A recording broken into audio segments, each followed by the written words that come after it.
Is drafting Keon Coleman enough for the Buffalo Bills wide receiver core? I'm exploring that today on Locked On Bills. You are Locked On Bills, your daily Buffalo Bills podcast. Part of the Locked On Podcast Network, your team every day.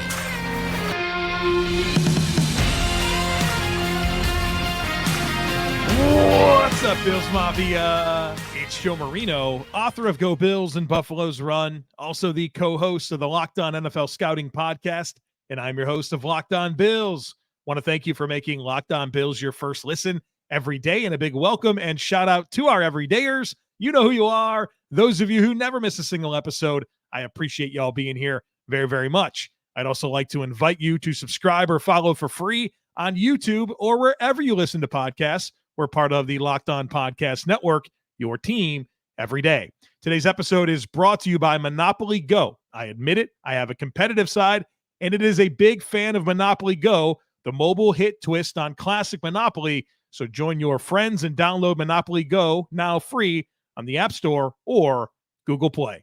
Well, folks, welcome in. Very excited to talk about the addition of Keon Coleman, but more so, ask ourselves the question, is the addition of Keon Coleman enough for this Buffalo Bills wide receiver core? People felt some type of way about this Bills receiver core before the team traded away Stefon Diggs. And then after they traded away Stefon Diggs, that escalated significantly. And so since that's happened, it's been pretty much drafting Keon Coleman. The Bills did sign a wide receiver, Quintez Cephus. We'll talk about that later on in this episode. But is Keon Coleman enough? Is this wide receiver core good enough? That's what I want to explore today. So as you know, the Buffalo Bills came out of the 2024 NFL draft with Keon Coleman at pick number 33 overall. They didn't trade up for a receiver. In fact, they traded back for a wide receiver. And since Keon Coleman's been drafted by the Bills, I've really enjoyed his press conferences, listening to Brandon Beane talk about the addition. It seems like he's got a lot of personality, a lot of spunk. He's going to be a fun player for this team. The Macy's coat bit, asking for snacks, the way he talks, this guy's got a lot of personality about him. And he certainly feels very determined to maximize his opportunity. Has already reached out to Andre Reed, and Andre Reed shared publicly that this is the first young receiver in a long time that's reached out to him, and Andre Reed saying, I'm going to do everything I can to help him. Seems like he's going to really put his best foot forward and try to become the wide receiver that the Buffalo Bills drafted. But what's really interesting to me about what's come out since Keon Coleman was the pick is that this was the wide receiver that Josh Allen said he wanted. And we all had our preferences going into the draft as to which receiver the Bills should draft. And some people really champion the idea of going way up for one, moving back, sticking and picking, whether it's Xavier Leggett or Ladd McConkey or A.D. Mitchell, Brian Thomas. A lot of different names that you can invoke. A lot of people had a lot of different preferences. And I've admitted that Keon Coleman wasn't my preference. And the reason for that is because my number one trait when evaluating wide receivers is your ability to separate. And I didn't find Keon Coleman to be a good separator. Now, the good news about that is he pretty much checks every other box. Size, athleticism, hands, ball skills, body control. It's all there. It's all there in a big way. Just didn't see a guy that created consistent separation, and a lot of his targets are contested, and that's just kind of a tough way to make a living. But let me ask you this. How would your pecking order of preferences been impacted if Josh Allen told you the wide receiver he wanted was Keon Coleman, how would that impact your rankings? I think that's a pretty significant piece of data. Now, in a perfect world, everybody's aligned. The front office, the coaching staff, Josh Allen, everyone's aligned and says, yeah, that's our guy. And maybe that is true. I don't know if it is or not. You'd like to think there's some truth to that because that's ultimately who Brandon Beane picked. Certainly they didn't pick a player solely based on Josh Allen being the player that's saying that he's the player that he prefers, right? So surely that's not the only piece of criteria here. Surely there is buy-in from the coaching staff and the front office that this was the right player. But it's not lost on me that this is Josh Allen's preferred choice. And again, Josh Allen shouldn't get everything that he wants, right? And there has to be alignment. But empowering Josh Allen is significant. And one thing that you'll hear a lot of offensive play callers discuss when they're talking about formulating a game plan and which plays they want to call in a particular game, they like to ask the players, ask the quarterback, ask the wide receivers and running backs, what do you like? And usually they'll find something that they like and try to implement it. And what the play caller will tell you is the reason they do that is because if you put ownership in the players to make those decisions, they're going to do everything that they can to make it work, right? Well, I told the coach this is the play I wanted to run. I better go out there and make sure that it works. I think you can apply that same logic to the selection of Keon Coleman. Josh Allen should be super motivated to make this work because it's the guy he said he wanted. I think that is a significant layer to this conversation. And not that he wouldn't do everything that he could if it wasn't the player he said was his preferred choice, but that ownership in the decision should make this work. And the last thing that I want to say here before we get into the next segment is the Buffalo Bills knew exactly the skill set they were drafting in Keon Coleman. It's pretty clear that they wanted a size receiver, and they know what he does well and what he doesn't do well. This is the move you made. Now you have to do everything that you can to make it the right move. Everything has to be into the plan to develop and onboard and get this relationship going between Josh Allen and Keon Coleman, so that way the production is there and the concerns over the receiving core can be eased. All right, so I wanted to kind of get into that to start things off. In the next segment, I want to get into reasons to be optimistic about this wide receiver core, and then we'll close things out today by exploring Quintez Cephus in that edition and just some of the ideas of what could come this offseason at the wide receiver position. So be sure to stick with me. It's playoff time in the NBA and NHL. Baseball's in full swing, and FanDuel is your place to bet on every game.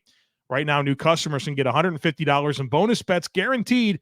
That's $150 win or lose. You can bet on everything from slap shots to home runs to slam dunks, all on an app that is safe, secure, and super easy to use. So what are you waiting for? Visit FanDuel.com/lockedon and make your first bet an automatic win.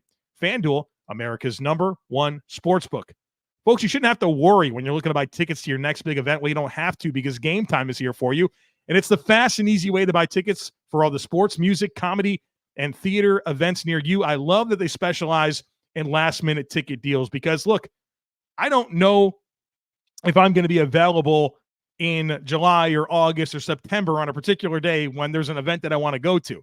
Got 2 kids at home. My availability, not the same all the time. So it's cool that I can go to Game Time the day of, the day before, if I am available to go to an event to get the tickets because they specialize in those last-minute deals. They also give you an app that's easy to navigate. They give you all-in prices, views from your seat, and a best price guarantee.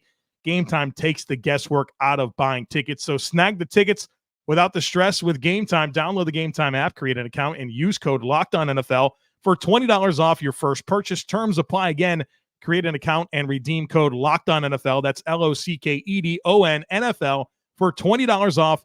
Download Game Time today. Last minute tickets, lowest price guaranteed. All right, folks. I'll admit that this is going to be a very optimistic look at the Bills wide receiver core. And that's because my objective is to find reasons for optimism with this wide receiver core as it's currently constructed. And the first thing that I want to mention is that Stefon Diggs is gone. And he did not help this team down the stretch. He did not. We all know about the fading production down the stretch. Week 10 through the divisional round, 50 catches on 82 targets, 61% reception percentage. Josh Allen, a passer rating of 74.9 when targeting Stefon Diggs. So even though you didn't get production that you need out of your number one receiver in Stefon Diggs, you still targeted him 99 times. It wasn't like the targets were lacking. They were there. There just wasn't production. A 74.9 passer rating when targeting your number one receiver? Come on. And despite Stefon Diggs not helping this team down the stretch, the Bills, over that 10-game stretch, went 7-3. And the 3 losses, the Broncos, too many men on the field. We all remember that, right? Kind of a joke. The Eagles in overtime, we all remember that. Kind of a joke, right? And the Chiefs in the playoffs, where Stefon Diggs is as responsible as anyone for that loss, with his opening drive fumble, opening drive third down drop, the drop on the bomb. I mean, come on. The guys just got taken away completely by L'Jarius Sneed. So number one, Stefon Diggs is gone, and he didn't help the team down the stretch. Number two is that Keon Coleman, to me, upgrades Gabe Davis. You know I didn't think highly of Gabe Davis. You listen to this podcast once over the last 3 years, you knew that I wasn't high on Gabe Davis. I think Keon Coleman represents better hands, better route running, and better yards after catch. I couldn't tell you an area that I think Gabe Davis is a better football player than Keon Coleman. I legitimately believe that. They both provide size and physicality. They both block well. But I think Keon Coleman has superior hands, route running, and yards after catch. Like significantly better in all 3 areas, especially hands and yards after catch. Number 3, Khalil Shakir in year 3. If you're not excited about that, you didn't watch the Bills last year. That dude balled out down the stretch. Entering his 3rd season. The longest tenured wide receiver on this team with Josh Allen. And his first 6 games were really quiet. 4 catches for 39 yards in the first 6 games, and then he picked it up in a big way. The last 13 games for Khalil Shakir, 43 catches on 51 targets, 646 yards, and 3 touchdowns. The last 12 games of the season, the dude led the team in receiving yards, despite having 54 less targets than Stefon Diggs. Shakir had more receiving yards than Stefon Diggs over the last 12 games on 54 less targets. Diggs had 99, Shakir had 47. That's insane. Khalil Shakir balled out 81% reception percentage, number 1 in the NFL last year by 6% over the number 2 guy. 6.6 yards after catch per reception, 4th best in the NFL last year, a 4.5% drop rate. Josh Allen has a 137.2 passer rating when throwing him the ball. I'm excited for Khalil Shakir. He proved he was an answer last year. Super efficient. He blocks. He runs routes well. He wins after the catch. He had some of the most unbelievable plays of the season last year. The catch and run against the Jets. The heroic effort against Miami in Week 18. The crazy touchdown catch against the Steelers. The touchdown catch and the 3rd down conversion against Kansas City that put them in position to win the game. I mean, how awesome was Khalil Shakir? Now it's year 3. I'm excited for that. I'm excited for the introduction of Curtis Samuel. You want speed? Well, Curtis Samuel runs 4.31. They didn't have this guy last year. He specializes in quick separation. According to Next Gen Stats, Curtis Samuel averaged 9.08 miles per hour within the first second of his routes in 2023, third quickest in the NFL. By comparison, the Bills receivers averaged 7.95 miles per hour of burst last season. It's a skill set they didn't have. Cover One shared that Curtis Samuel averaged 3.3 yards of separation per target. That's an elite number. Has good hands, a 4.4% drop rate over the last 4 years.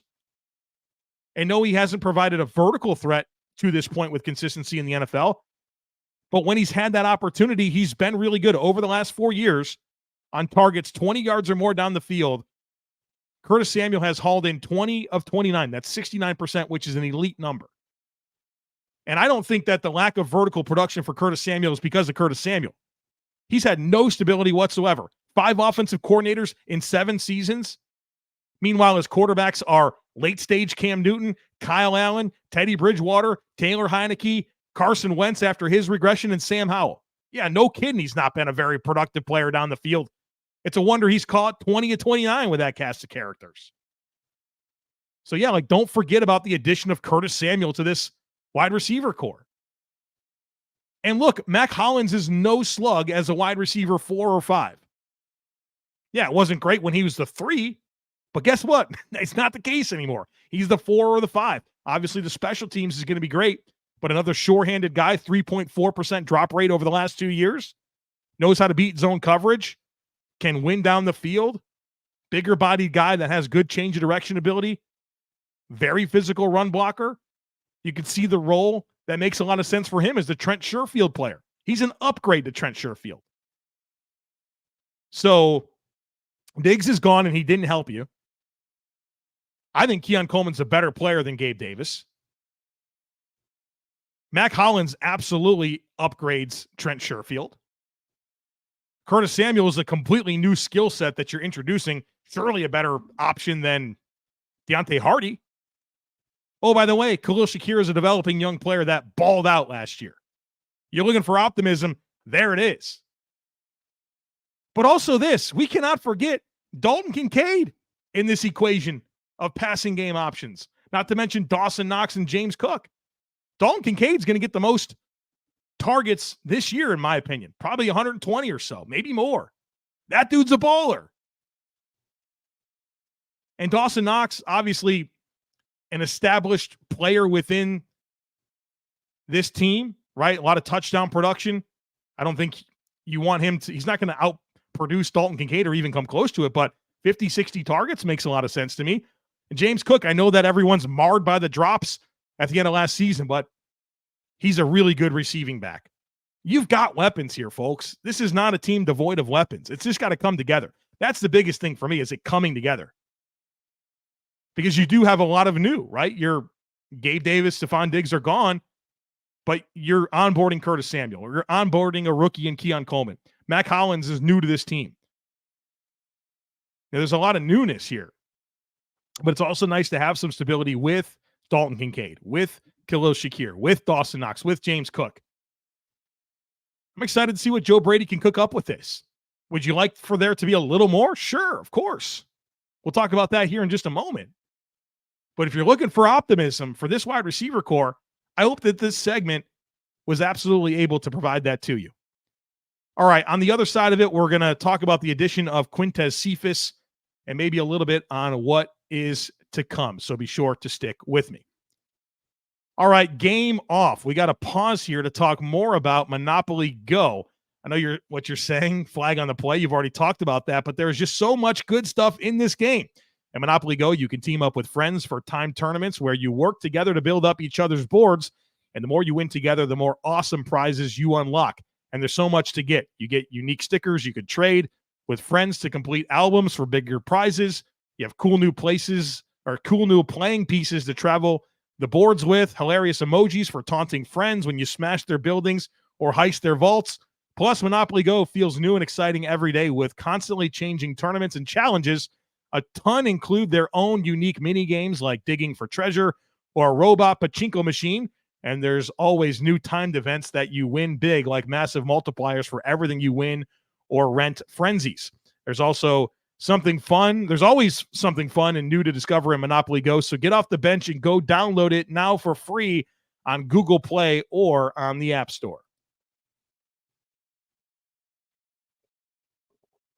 All right, so I want to talk about what could come with this wide receiver core, but also something did come already, and that is Quintez Cephus. I want to talk about this addition. It's one that intrigues me a little bit. 26 years old, turned 26 in January. 6'1", 202, 32 and an eighth inch arms. RAS score of a 6.56. He doesn't have a great RAS score because he ran a really bad 40 time. Ran a 4.72 at the combine.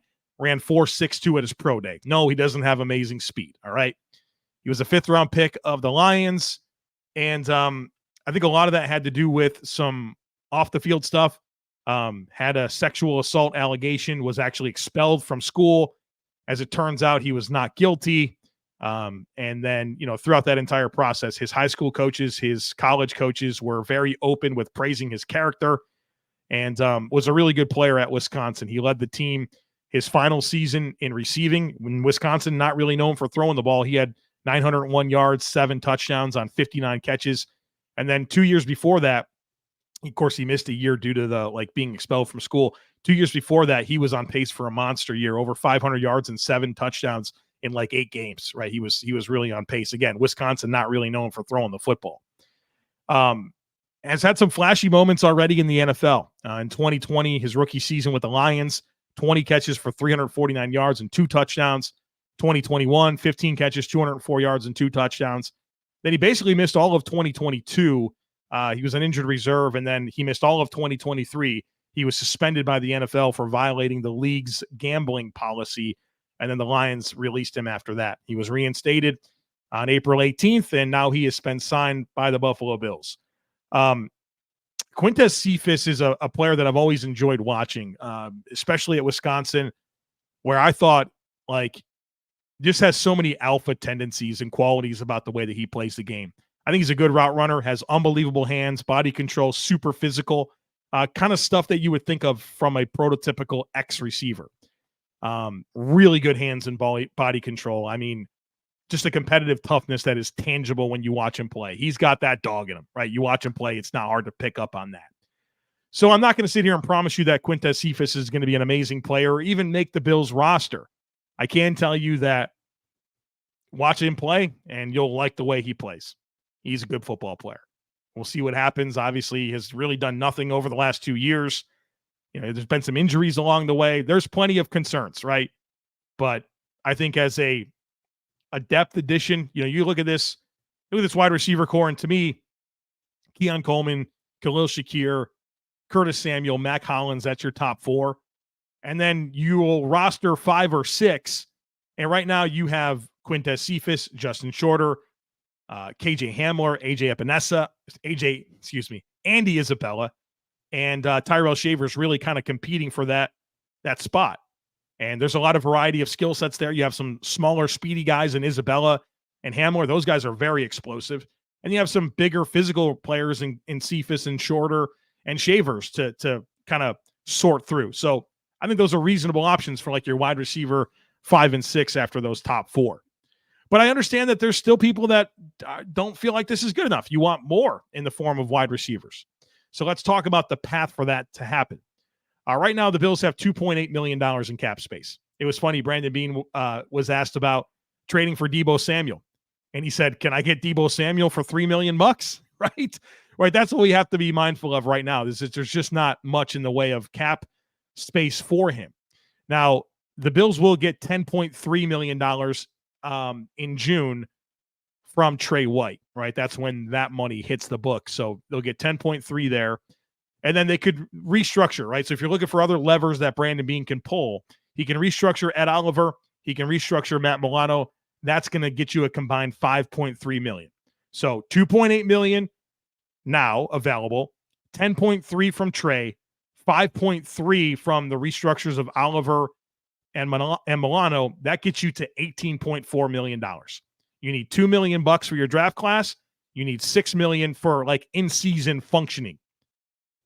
And so that puts you at about $10 million in cap space that you can use to add to this roster. And you can conceivably think that would be used on a wide receiver, maybe even a pass rusher, right? So you've got some opportunities here to add once June comes around, assuming you do everything that I just said. Now, you don't have to restructure Oliver and Milano, and then that would put you at about $5 million in money that you can work with. Some veteran options out there in the free agency world, Tyler Boyd of the Cincinnati Bengals, and maybe, you look at him as a slot receiver, but does that change now that you look at the addition of Keon Coleman? You think that Curtis Samuel certainly has interchangeability to play in the slot and outside. Are you open to that as an established player? Certainly, he's got all the Bengals secrets too, right? So that's helpful. Michael Gallop from the Dallas Cowboys, Odell Beckham Jr., DJ Chark. Like if you're looking for a down the field, like you want a burner, DJ Chark can do that. Marquez Valdez-Scantling is another burner that can win down the field. If you're looking for like an economic burner, I really like Jalen Guyton. He's had injury stuff, but when he's been available for Justin Herbert with the Chargers, you've seen him win down the field. He's got a lot of speed. So those are the types of players that are available in free agency. If you wanted to add another piece to this mix, guys that at least move the needle for me. I know Hunter Renfrow's out there, Chase Claypool, Robbie Chosen. I'm not sure those guys move the needle as much. Hunter Renfrow does, but that's really like truly a slot only type player, but might be worth it. Again, like I mentioned with Tyler Boyd, you look at the makeup of this room and maybe you feel a little bit differently about adding another slot type player. And then there's always the trade conversation. I know that you look at those 49ers receivers, Samuel and Ayuk, and they just drafted Ricky Pearsall in the first round. Certainly there could be some opportunity there. I don't think the Bengals are going to trade T. Higgins. Maybe Darius Slayton with the Giants has led the team in receiving for the last 5 years, has a lot of speed down the field. He would make some sense to me in a trade. You just never know. There could be some other players that become available. Always after the draft, you can see like there's always a little wave of player movement because the draft changes the landscape of a roster, and maybe all of a sudden a player gets drafted at a player where there's a guy that now becomes expendable and you see a move, right? All that could happen here in the coming weeks. So if my pitch on being optimistic wasn't landing for you and you were looking for, all right, well, what can the Bills add to this? I think there's your path to doing it. Those are the players. And then, of course, you can explore the trade market. To me, the one that makes a lot of sense for a trade is Darius Slayton from the Giants. Legit 4.3 speed. Shouldn't cost you that much to get him. Shouldn't be. You probably want to give him a contract extension, but it shouldn't be too crazy. You want to swing big? I mean, you can go for some big fish that might be out there as well. But I think there will be options, but you're going to have to be patient until after June because Brandon Beane's going to need that $10 million from Trey White to get any type of move done. So there you have it. I hope you enjoyed this conversation exploring the addition of Keon Coleman and that lens of it being Josh Allen's preferred choice. Hope you enjoyed the pitch on why I think there's reasons to be optimistic about the current makeup of this wide receiver core, the addition of Quintez Cephus, and then maybe what Brandon Beane can do the rest of the way to help anyone else out that was hoping for more to this point at the wide receiver position. All right, folks, really appreciate you being here. We got plenty of more coming the rest of this week. I want to really start to talk about how this draft affects the outlook both offensively and defensively. That's coming up later in the week. Bruce Nolan and I, we're going to do our annual tradition of going toe-to-toe with Brandon Beane and declaring who we would have picked instead. We've done that every year. It's always a good time. So plenty to look forward to this week. Don't miss anything. Kindly ask that you share, subscribe, rate, and review. Have a great rest of your day. Go Bills, and I look forward to catching up with you again real soon.